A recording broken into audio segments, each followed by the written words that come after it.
wanted to say a few things today in regards to our safe relationship training, as far as what is it that makes us vulnerable to abuse.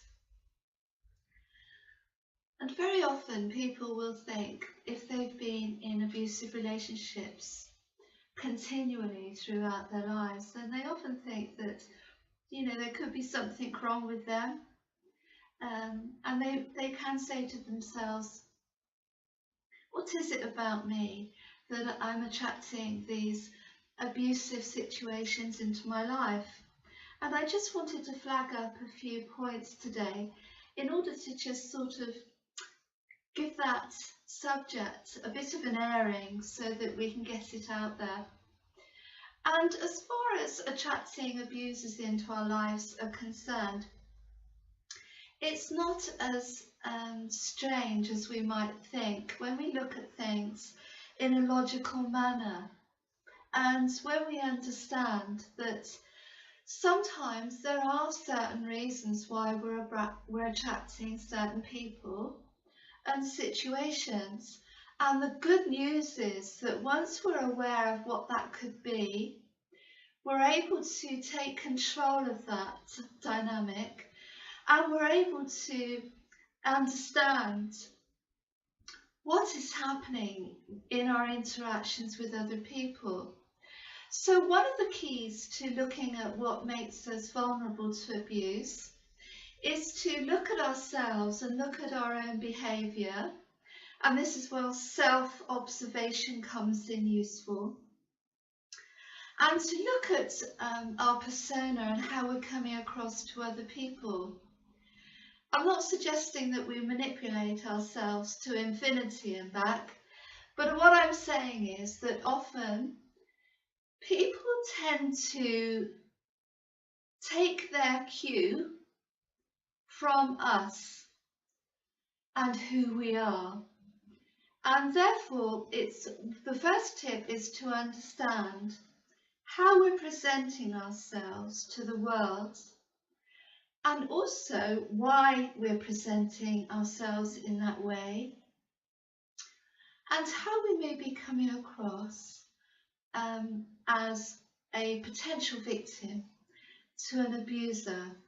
For instance, are we oversharing? Are we sharing information that could leave us potentially vulnerable in the future to abuse? Are we sharing vulnerable parts of ourselves to people who we potentially do not know very well? And are we sharing information, sometimes unknowingly, to people who could then use that information in the future? So in the safe dating dynamic, it's good to be aware of what information we're giving out and what information we need to hold back until we know that person better. Another point that I wanted to raise is that if we've had prior relationships that are abusive, sometimes we've been conditioned to disrespectful behaviour, and in that regard we sometimes, not always, but sometimes we allow abusive or disrespectful behaviour to go without confronting that other person. In other words, we allow the abusive behaviour to continue, which often sends the message that it's okay to disrespect us. And so that can often leave us vulnerable to more abuse in the future.